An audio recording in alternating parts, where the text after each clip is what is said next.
যুক্তরাষ্ট্রের স্বাধীনতার 250 বছর পূর্তি উদযাপনের প্রস্তুতি নিচ্ছে হোয়াইট হাউস। আর এই ঐতিহাসিক মুহূর্তে দেশটির রাজধানী ওয়াশিংটন ডিসিতে গেলে পর্যটকরা শুধু স্মৃতিস্তম্ভ, জাদুঘর কিংবা হোয়াইট হাউসই দেখবেন না, তারা দেখতে পাবেন এমন একটি শহর যেখানে প্রেসিডেন্ট ডোনাল্ড ট্রাম্পের রাজনৈতিক ও ব্যক্তিগত ছাপ ক্রমশ আরও দৃশ্যমান হয়ে উঠছে। এজন্য রাজধানীর অন্যতম আলোচিত পরিবর্তন হচ্ছে বিভিন্ন সরকারি ভবনে প্রেসিডেন্ট ডোনাল্ড ট্রাম্পের বিশাল প্রতিকৃতি টানানো। এছাড়া যুক্তরাষ্ট্রের ডিপার্টমেন্ট অব ইন্টেরিয়র এবং ডিপার্টমেন্ট অব জাস্টিস ভবনে স্থাপন করা হয়েছে ডোনাল্ড ট্রাম্পের ছবি, যা আমেরিকার রাজনৈতিক সংস্কৃতিতে বিরল ঘটনা হিসেবে বিবেচিত হচ্ছে। সমর্থকদের মতে এটি জাতীয় নেতৃত্বের প্রতীক, তবে সমালোচকরা বলছেন এটি সরকারি প্রতিষ্ঠানগুলোর ঐতিহ্যগত নিরপেক্ষতার প্রশ্ন তুলছে।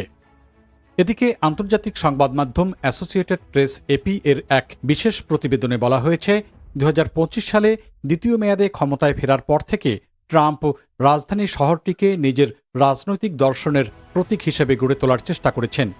কোথাও কোথাও স্থাপন করা হয়েছে তার ছবি, কোথাও পরিবর্তন করা হয়েছে ঐতিহাসিক স্থাপনা, আবার কোথাও চলছে নতুন নির্মাণ প্রকল্প। ফলে ওয়াশিংটন এখন শুধু যুক্তরাষ্ট্রের রাজধানী নয়, বরং ট্রাম্প যুগের এক দৃশ্যমান রাজনৈতিক প্রতীক হিসেবেও আলোচনায় এসেছে। জানা গেছে, ওয়াশিংটনে প্রবেশের অন্যতম প্রধান কেন্দ্র ইউনিয়ন স্টেশন এবং মেট্রো সেন্টার এলাকায় এখন নিয়মিত দেখা যায় সশস্ত্র ন্যাশনাল গার্ড সদস্যদের। কারণ 2025 সালের আগস্ট মাসে অপরাধ দমনের যুক্তি দেখিয়ে জরুরি ক্ষমতায় এই বাহিনী মোতায়েন করে ট্রাম্প প্রশাসন।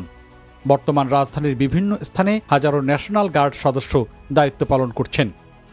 সমালোচকদের মতে, যুক্তরাষ্ট্রের রাজধানীতে দীর্ঘমেয়াদী সামরিক উপস্থিতি একটি ব্যতিক্রমী পরিস্থিতি।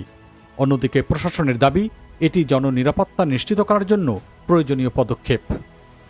এদিকে নিউ ইয়র্ক টাইমস এবং সিবিএস নিউজের বিশ্লেষণেও উল্লেখ করা হয়েছে, এই পদক্ষেপের ফলে বৈশ্বিক মানবিক সহায়তা কর্মসূচিতে বড় ধরনের প্রভাব পড়েছে এবং ওয়াশিংটন অঞ্চলে বেকারত্ব বেড়েছে।